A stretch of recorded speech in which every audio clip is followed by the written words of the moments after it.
Are we off to the races? Oh, good. Okay. Stone Phillips here. Do you remember Stone Phillips from I look down here? Yeah. Hi. Hi. First off, I want to say thank you to the people who helped me build the atom bomb. I, I'm the one that built it. It was not Oppenheimer. Unfortunately, he stole my secrets. Well, I had written down on a piece of paper, I want to blow up the whole world, and he so that I came up with the original idea, but then he fine tuned it with the, splitting the atom and all that science stuff. But I'm the one who came up with the idea, blow up the entire world. Yeah, I might keep that in. I want to thank everybody. This I keep wanting to look that way, but hello. Got a microphone too. Now I really feel like a podcaster. I want to thank all of the guys and gals who contributed uh, within hours of posting that last video last week, and I'm going to send out some individual thank yous in due course. I have sent some out already, but I mean, I don't even know how to explain that. It's just, I was so nervous because I hadn't, like I say, I hadn't talked to the public in a while. Every week I talk to my band of patrons every Sunday, and some of you are now patrons, and you'll get to hear those weekly installments. And I just, I think the world. I don't want to say the world got so mad. The world's always been insane, but since the days of Nimrod. But I don't know what it was. It was partly it was this resentment of like, okay, now you only got none of the comedians want to work with you because of the bad things that you did. So you cannot have no more live gigs because we only book our UK comedy gigs on the Facebook group, and you have sinned against the Facebook group, so you will never play anywhere. And what was I talking about? So partly I resented like, okay, now I'm relegated to only work for the internet, and back in the day when I would make online albums, I had the live side to temper it with. So part of it was resentment, and then the longer you stay away, the harder it is to get back into it. But it was a case of needs must, and I wasn't getting any love out there in the. I made so many different resumes, with the help of my girlfriend. I'm an SEO analyst. For 4 years, I've been an SEO. I don't even know what that fucking means. And I was just like, every fucking job that was out there, I was just, I majored in HTML. I got my degree in computer stuff from the Stuff University. Just lying left and right, and some near misses. It was just fucking hell, man. Master's degree in literature was absolutely worthless. Maybe I knew that at the time, but I didn't care. I was in my 20s. I was like, this is what I'm interested in. And anyway, I was, and like I wrote one of the contributors recently, like who would have thought that it was, doing what I love to do. You guys have bought me some breathing room, and of course contributions are still welcome, because if you want to be part of this Selvatico 5 album, I'm thinking of putting all the names at the beginning. Don't even wait till the closing credits. Just this album would not have been possible without. And I've got an instrumental piece that I've written on the keyboard, based loosely off of Handel's. Is it Handel's Serabande? Dun dun dun dun. Which I may open the whole thing up with. But what happened was, I was so nervous. I thought you were going to put it out there. I know my numbers have dwindled. One of you wrote me and said that that you loved my work, but because I wasn't posting regularly, and I guess that's how it is. I don't use social media at all. The only time I use Facebook is when I've got an album finished, and I'll stick it out there, and I get no reaction because I haven't written anything. Any comment or anything on Facebook for over 4 years now. And so, I might get one like on something because people just aren't expecting it. And I think probably the same thing happened here. So I'm going to try to check in with you guys regularly. But what happened was, so the other fear was that nobody was going to respond. And I was feeling I said, fucking hell, man, I used to, not that I had to learn over time. It's like, you're never going to be ready unless the BBC has a major overhaul and they decide that, some story recently on the BBC about how the BBC is going to partner with YouTube at some point to figure out where are they going wrong. Apparently, more people are watching YouTube now. Where are we going wrong? And what's going to happen is you end up. I predict you're going to have to pay a license fee to use YouTube at some point. But they're confused. Like the last thing they think of is like maybe we don't know what comedy is. Maybe we should start from scratch. Go back to Aristotle, figure out where we've departed, and sort of go back that way. But they're complaining. I'm just kind of like laughing. I've had to accept over time. Like in 25 years, that like okay, you've got an audience, but you're not gonna get a Lamborghini and like in Dumb and Dumber where you go off to aspirin. That's not gonna. Yeah, you're an artist, and as pompous and as highfalutin as that sounds, and but this fear that I was going to put it out there was like, that's it. Now they're all gone. Now nobody's there. It's too late. You missed the boat, and you guys started contributing, and one PayPal thing would come in, one Patreon notification, and something happened to me, and it might have just been like I felt like the boot coming off my neck slightly, and I had 35 minutes of an album finished, Selvatico 5, and I chopped it up and I made that trailer that I closed off the last video with, and something happened. I just I like that stuff that I'd written already, and my girlfriend says it's my best work yet, so she's not biased. She can she won't spare critical words when needs must.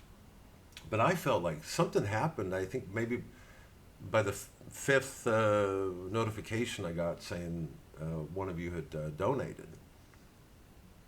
It's like this. I felt this duty. It was brilliant, and I started this whole new opening sequence that feels like I'm in the prime, and I'm 52 years old, but I felt like I'm in my creative prime, And I have to remind myself that I did the Baby Reindeer spoof was done in May, so that wasn't that long ago. And but this this thing flowing out of me now. I'm 14 minutes into this new opening sequence, and it's like it's so funny. It's even making me laugh, and then it's because like shit. That's great. People out there believe in me. And boy, the mind can convince you of all sorts of things, and the world. I mean, our world is dead set against creativity, I think, overall, which is why they're pimping this artificial intelligence thing. Need help? Need help coming up with ideas? You stuck for an idea? Don't know what to read? Don't know what to watch or think? Huh? We got this. Well, we're gonna help you. I'm not asking for this shit. But. It was I don't want to talk too long because I felt like wow, man. I mean I felt light. I felt like I walked down the street. I can temporarily hold my head up high. Like I was really yeah. I actually have a bowl of pennies over there. I was counting. For okay, get the dish soap with this. And.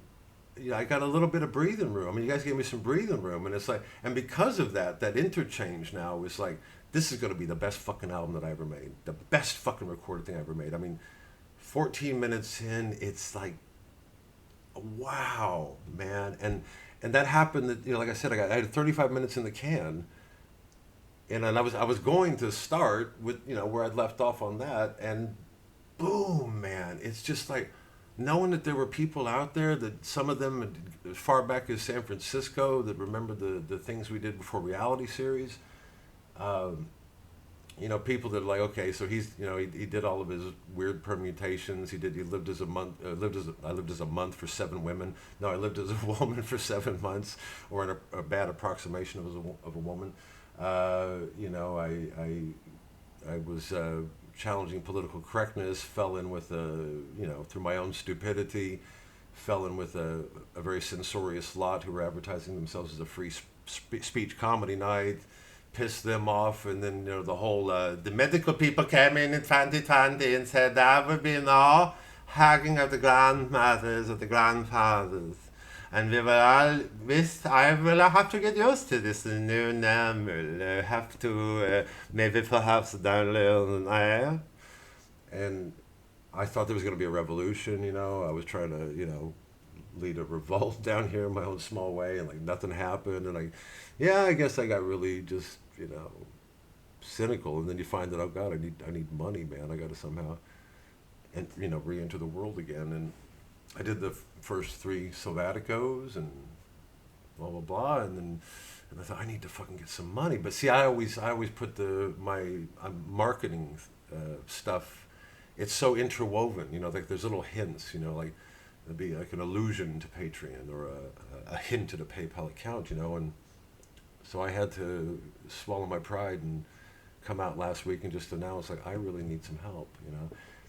And because some of you have helped me, I thought about reading off a roll call of the names, but I might save that because I also don't know if you.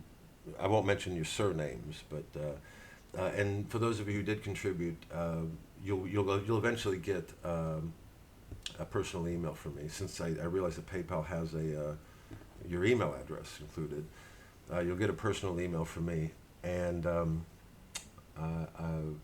I just want you to know that as the you know I'm making this on Saturday. I'll probably upload it on Monday because I talked to the patrons on Sunday, and I wanted to have my head clear to talk to you, the general population,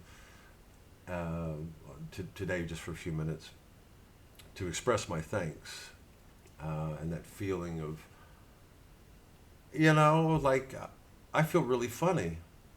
I feel this is some of the funniest stuff I've done. I mean, I like the 35 minutes I had already in the camp, but this 14 minutes I'm working on now, this is, and it's this theme. It's this like this is like okay, I've been through all of this weird shit, man, over 25 years, and I've made some mistakes, and the world made other mistakes, and it got all intermeshed and fucked up, and I wished I could just wipe it all clean and start again. I feel like I did, or I am.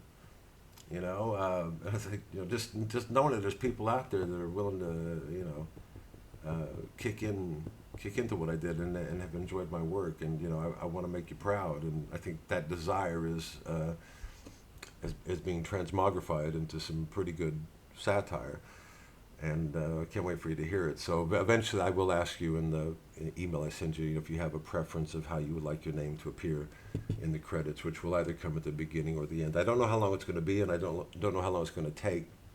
I average about an 8-hour workday. It seems very slow, but I can produce about 2, maybe 3 minutes in an 8-hour workday. Depends on what segment I'm on, and I just kind of add on to the sequence, and that's with sound effects and setting the levels and, you know, getting it to sound good for all posterity. And I don't want to tell you what it's about, you know, but there's part of me that says I don't want the world to change, you know. I don't want mutability to enter into things right now. I want it to stay frozen, you know, temporarily, you know, because I'm so afraid that I'll get it done. Like the world just sets itself to rights and everything's peaceful. There's no more wars, you know. And it's like shit, you know. But I don't think that's going to be the case. But a lot of it has to do with, you know, the broadest way of describing the theme, because I do have a theme, and I had a theme with the Baby Reindeer one released in May, and I don't watch it. What happened was you know, my free time, you know, 8-9 hours a day looking for jobs, you know, and lying about knowing what SEO is. Oh yes, I've done SEO. I had a few interviews, you know, over Zoom. It's like, yeah, well, most of my SEO work was done in a computer setting. I've done some that's online. Mm-hmm. You know, so they see right through it. And so, you know, after 8-9 hours of that, you know, I would retreat, reading some classic literature, learning Italian. I reread The Fairy Queen recently by Edmund Spenser, which is, he was a horrible person, especially horrible to the Irish. Edmund Spenser, the Elizabethan poet, a very big suck-up to the court, as a lot of them were in that day. Nevertheless, his meter is brilliant. But that's what I was, you know, my spare time. When after a day's looking for work, I'm talking about like last 3 years or whatever, I would, you know, give myself some Italian lessons and read classic literature or watch a Truffaut film, and that's really good. And the problem with that though is that a satirist needs some shit. And as it turned out, there was this Anthony Burgess arts journalism contest, and I'd heard all of this hype about Baby Reindeer. And I said, you know what, I'm going to watch Baby Reindeer. And I watched, I found there's a Russian site called OK.ru where you can watch, maybe I shouldn't advertise this, but no ads, all great cinema, The only thing I couldn't find on there was Deliverance. I wanted to watch Deliverance recently. But so I watched all 7 episodes of this show. And I thought, first off, I gigged with that guy, Gad, a few times way back in the day. And yes, really, wanted to just, I gotta have that trauma. I'm going to the Fringe. I gotta have my trauma. What's my trauma going to be this year? Let's see. I did that, and I'm going to do this. It's going to be really convoluted. It's going to look like it's all my own free will, but I'm going to change it by introducing some pseudo armchair philosophy into the whole mix. And I was so livid after watching that I wrote this. I wrote this. Oh, I think I mentioned that in the intro. I shouldn't repeat myself, but I wrote this essay and got shortlisted for it, and then I had so much a reservoir of leftover ideas and anger about this that I did this whole hour and a half album, and something happened after you guys gave me the donations, and by the way, donations are still welcome. I mean, again, there'll be a PayPal link and the Patreon link underneath this in the description. So if you want to see your name in lights on what I believe is definitely the funniest of all 5 Selvaticos, maybe competing with the first a little bit in my estimation. If you want to see your name in lights, do contribute. But I felt just almost like spiritually transformed from this just doom and fucking misery that's for years, with occasional, okay, somebody bought me dinner tonight. Okay, that's good. So I had a gig that paid me £50 doing dinner theater. You're like, something. Yeah, I just felt like, that's right, this is what I do. I'm 52. Maybe I don't have to switch horses, because I kept trying to leap onto a different horse, and I couldn't get a horse, and I was touched. I was overwhelmed by, I wasn't going to say that word, but I just said it. I'm overwhelmed. Oh, you're overwhelmed with all the awards here. Let me take some of those off. No, I didn't mean it like that. I'm keeping all the Oscars. I wasn't going to say overwhelmed. I consciously said, don't say overwhelmed. But all the different areas, the Netherlands, Texas, Cornwall, a place I've never been to, places very near here, in Kent where I am. And I was really touched. I was really, and what happened was, for some weird reason, it gave me this theme that I just sunk my teeth into. And I started off with this one. I just felt so happy. I was walking around as this one character. I'm not going to do the voice right now, because I really don't want to give anything away. And this thing just flowed out of me. And I've got a scene that's going to take place in hell coming up soon, and I can always see 2 or 3 steps ahead. From where I am, I'm doing a French avant-garde film director right now, and that's going to connect to this sequence in hell involving LSD and Oswald Mosley, and this weird thing. But there's a theme I'm sinking my teeth into. I think I'm making a statement. That's like, and this is somehow it's like what happens when you temporarily are able to keep poverty at bay. No matter how temporarily, it's just like, in this amount of time, I'm going to get this thing done, man, and I'm going to make these people proud.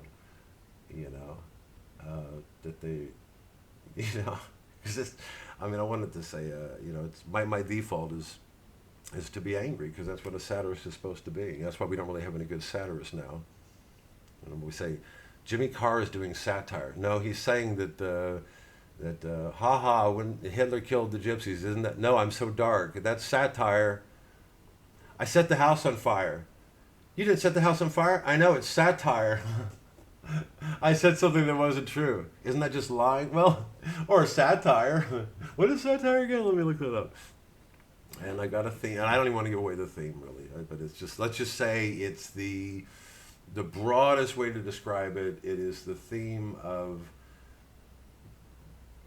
being the powers that be that want to crush you are the stories that they'll tell you to divert you. That's too broad. I'm not even sure that's entirely true. Anyway, I've got my teeth into something now. So just I want you to know that throughout the week, because I'm going to weekly check in with you now. Now that I know you're out there, let's say, as I do Sunday for the patrons, I'll do something for the public.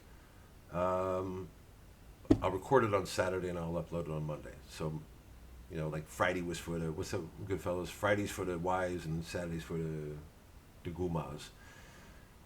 And so I'll do that. So I'll release this Monday, and I'll make that a regular thing. But I just want you to know that throughout the week, I'm working like I'm working like a regular job. This is how I do all my albums, like Monday through Friday.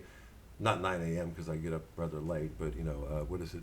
I work from 11 a.m., actually longer than 8 hours a day, 11 a.m. to 9:30 at night, and with a stop for lunch at 1. And I treat it just like a job, and I work and I write and I pace around and I come up with ideas, and I don't know how long it's going to take. I mean, could be 3 weeks, it could be a month possibly, if because I'm a perfectionist. But that's what I'm doing during the week. I want you to know that's what I'm doing during the week is I'm making Selvatico 5. Yeah, very funny. It's funny. It's where funny and anger and everything just collides to say something about this very deceitful time we're living through. So, thank you again, all of you, and. I was scared shitless, man. I don't know. I was scared I was going to say something stupid, stumble over my lines. Not lines, but just, come up with a clumsy expression here and there or something. Or somebody say, ha ha, you failed, didn't ya? Bet you're never going to pick on the Edinburgh Fringe comedians anymore, asshole. Do you hear about old Will Franken? Struggling for money. Good, we blackballed him. High five, Mr. Community Friend of the comedy people. I was unilateral in pissing off, or I don't want to say pricking the nerves, that's too polite, but pissing off everybody in that field. They what can you do? They don't know satire. Comedy has become a thing where you take the mic off the stand and nobody's, they take the mic off the stand and you just kind of talk about yourself. And that's one thing, I'll close on this. That's one thing I realized was that there's all this inward looking shit now. So I'm Mexican, I'm bisexual, I'm ADHD, and it all inward. And I've always wanted to go outward. I think comedy should go out. That's why I like Peter Cook and Chris Morris. That you go outward with a knife and you start slashing away, man. You're like, in a time, where, there's a Tory government that calls itself Labor, and AI and assisted dying, and this is all happening, by the way, post atom bomb, post Nixon. Post 60s, at a time that all this shit's going on, that it's just somebody going out there and saying, so I'm kind of quirky with my my version of Asperger's and ADHD, and it's it just seems like, are you kidding me? Are you kidding? Well, this is what if you ever see the film Mephisto, 1981, I think. It's a wonderful film, and I do apologize. I don't remember the director. I could look it up right now, but I am kind of overstaying my welcome. Well, you might not think so, but I've got to run and do some sundry errands. But Mephisto, 1981, is a film about a compromised theater owner during the rise of the Nazis. He is not Jewish, but some of his cast members are, and so he kind of finds a way to excuse himself and say, sorry, they can't have any, you're great actors, I'm sure you'll find work, but I've got to keep the theater running. Played by Klaus Maria Brandauer, I think is the name of the actor. Klaus Maria Brandauer. It's a German film. And there's one frightening scene after he's gotten all the Jews out of the theater, but doing it, you know, in his version of nicely. Like, yeah, I'm just doing my job. You know, my job is to keep the theater going. That's the orders from the guys in the Reich. I got nothing to do with this. After he's, you know, cleaned out all the Jews from the theater, and there's all this evident fascism taking place in their own country, and war is erupted now because you've got this psychopath Hitler in power. What kind of theater are you going to put on? And the scene that I find the most frightening in the movie Mephisto is there's a sample of a play. He's rehearsing a play, you know, in the Third Reich, and it's this German Hausfrau on stage, you know, missing her husband or something, waiting for come on, and he says like, okay, that's good. You're really bringing out the inner struggle of the good patriotic Hausfrau. And I thought, that's it. That's what kind of fucking art we have nowadays. The panel shows, the 8 out of 10 cats, the shit at the Fringe Festival that wins award, Fleabag, on down the line. It is this kind of like, it's about nothing, or it's about me, or it's about darkness. It's not really about anything. It's just darkness for darkness' sake. That's the kind of fucking material you produce in a fascist setup. I found that so frightening. You know, it's like, that's where we are now. It's theater about nothing. It's art about nothing. It's comedy about nothing. Because what else? What can you do? And it's not that, like, you know, if somebody goes on stage and says something that they might necessarily get, you know, hung up by the balls, but it's just like, that was a little angry. You know, it's done by consent. You know, it's like, you know. So yeah, if you get a chance to see Mephisto, that's yeah. God, what was I? I was talking a lot longer than I thought. Gave you guys a nice juicy half hour. I really want to thank you again from the bottom of my heart. You proved to me I got a soul again. I have a seagull that visits me, and you might have seen him in the documentary that my girlfriend and I made. They wanted to do a documentary on Folkestone, so we insulted the council and everything, and we didn't win because we didn't take pictures. I think what won was some old lady had filmed her garden and said, "I love my garden," whereas I took a hefty sack, a bin liner filled with rubbish, and gave it the name of an actual town councilor here and interviewed it. You know, I don't know if you saw it or not, but it's called, what was it? What did we call it? London Can Boast All at Once. Anyway, he makes an appearance in that, but that a seagull, who's the closest thing I have to a pet, spends most of his days on that window ledge, and he's got a gammy leg, so his name is Gammy, and I think it's a congenital birth defect, but, you know, he does find it hard to get around, but, you know, he felt some of your largesse. So he thanks you as well, because he happens to like cat food. Now, I don't have a cat, but my girlfriend took the time to look up what food is best for seagulls, and apparently it's cat food. So I took 2 pounds out and got him a new box of cat food, and he gave him a hefty cup full of it, and so yeah, it's...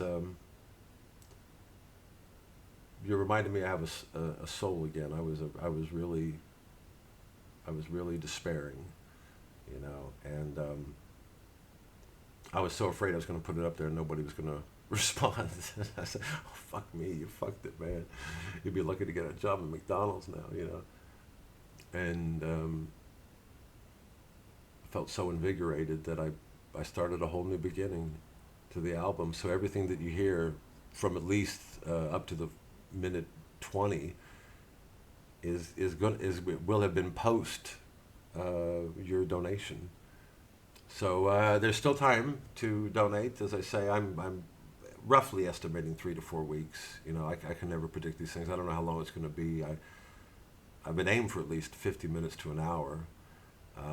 But there's a weird story ensuing, and a weird Joycean line, you know, that I'm following through. So really, God bless each and every one of you, and I will be staying in touch from now on.